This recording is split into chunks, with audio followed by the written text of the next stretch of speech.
అందరూ కూడా ఆర్థిక సాయం చేయాలి. ఈ రాష్ట్ర ప్రభుత్వం ఎటువంటి జీతపత్రాలు ఈ రోజు వాళ్ళని కడుపుతో రోడ్డు మీదకి ఎక్కించింది కాబట్టి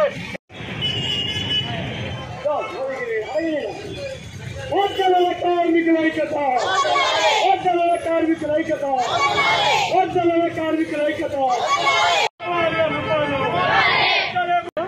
భిక్షాటన కార్యక్రమం జరిపాము.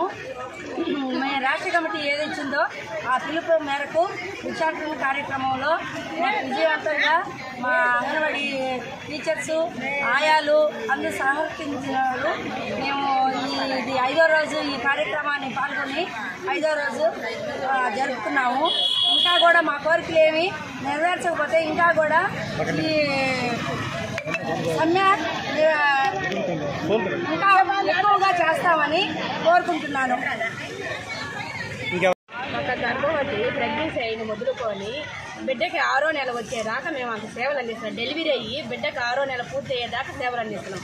మళ్ళీ 7వ నెల నుంచి టీహెచ్ఆర్ ఇస్తూ 3 సంవత్సరాలు పెట్టేదాకా మేమే టీహెచ్ఆర్ ఇచ్చి పోషిస్తున్నాం. మీరు ఇచ్చిందే మేము అందుబాటు చేస్తున్నాం, సకాలంలో అందుబాటు చేస్తున్నాం. మళ్ళీ 5 నెలలకి 5 సంవత్సరాల దాకా వాళ్ళకి విద్యాబుద్ధులు నేర్పించి ఒక తల్లి ఒక బిడ్డ తయాగాలని ఎంత కష్టపడుతుంది.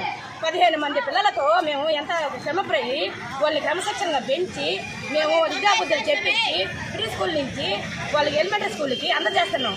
రేపటి బాల పౌరులుగా తీర్చిదిద్దుతున్నాం. మా కష్టం ఎవరైనా గుర్తిస్తున్నారా? మేము ఎంత కష్టం చేస్తున్నాం. నిద్ర లేచిన మొదలుకొని కనీసం ఇళ్లలో ఉన్నా కానీ ఆ ఫోన్లు ఈ ఫోన్లు ఆ రిపోర్ట్లు పెట్టి మీ రిపోర్ట్లు పెట్టిన ఇళ్లలో ఉన్నా కానీ మేము పనులు చేస్తూ ఉన్నాం. అన్ని పనులు చేస్తా కూడా మా సేవలు మాకు ఎవరైనా గుర్తించి కనీస వేతనం 26,000 జీతం ఇవ్వాలని చెప్పి అడిగాము. మా సేవలు గుర్తించాలని అడిగాము. రిటైర్మెంట్ అయితే కనీసం 5 లక్షలు ఇవ్వమన్నాము. మేము పెన్షన్ మాకు వచ్చే జీతంలో సగం రిటైర్మెంట్ అయితే ఇవ్వాలన్నాము. మాకు మేము చనిపోతే ఉద్యోగంలో ఉండి ఇంట్లో ఉన్న వాళ్ళకి ఎవరికైనా ఉద్యోగం ఇవ్వాలని చెప్పి కోరాము. మేము న్యాయమైన దాంట్లో న్యాయబద్ధంగా మేము కోరికలు కోరితే డిమాండ్ చేస్తే ఇవ్వమంటున్నారు. దేనికి ఇవ్వరు? మేము జీతం పెంచమంటున్నారు. పెంచుకుంటే ఎందుకు పెడతారు? మేమేం ఉద్యోగస్తులం కాదా?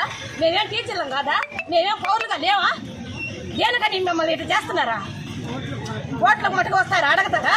ఇప్పుడు మేము న్యాయబద్ధంగా అడిగినాము, ఇవ్వచ్చు కదా. మాకు ఆ రోజు చేసిన హామీలు ఈ రోజు ఎందుకు నెరవేర్చడం లేదా? ఎంత లెక్క లేకుండా మేము జీతం పెంచమంటే ఎందుకు పెడతారు మాకు జీతమా? బాగా పౌరులుగా మేము అడుగుతున్నాం, మా హక్కులు మేము అడుగుతున్నాం.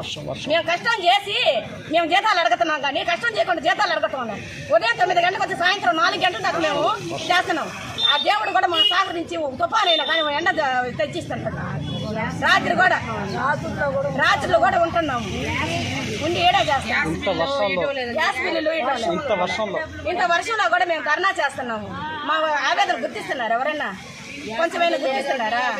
మేము జీతాలు పెంచమంటే అది మాకు ఎంత ఇల్లు తక్కువ. అసలు మేము అడిగిన దాంట్లో కొంచెమైనా మాకు డిమాండ్ చేసి నమోదు చేస్తే ఎంత తుఫానైనా గాలి వాన్లో బాలింతల్ని పసిబిడ్డల్ని అందరిని వదిలేసి వచ్చి రోడ్ల మీదకి ఎందుకు వచ్చాము? మాకు ఇచ్చే జీతం సరిపోతుందా? ఈ రోజుల్లో గ్యాస్ కొనాలంటే ఎంత? 1300.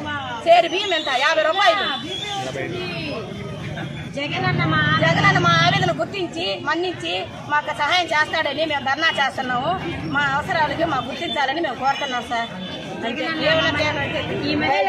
మరిన్ని వీడియోస్ కోసం ఛానల్ ని సబ్స్క్రైబ్ చేయండి. లేటెస్ట్ అప్డేట్స్ కోసం వాట్సాప్ ఛానల్ ని ఫాలో చేయండి.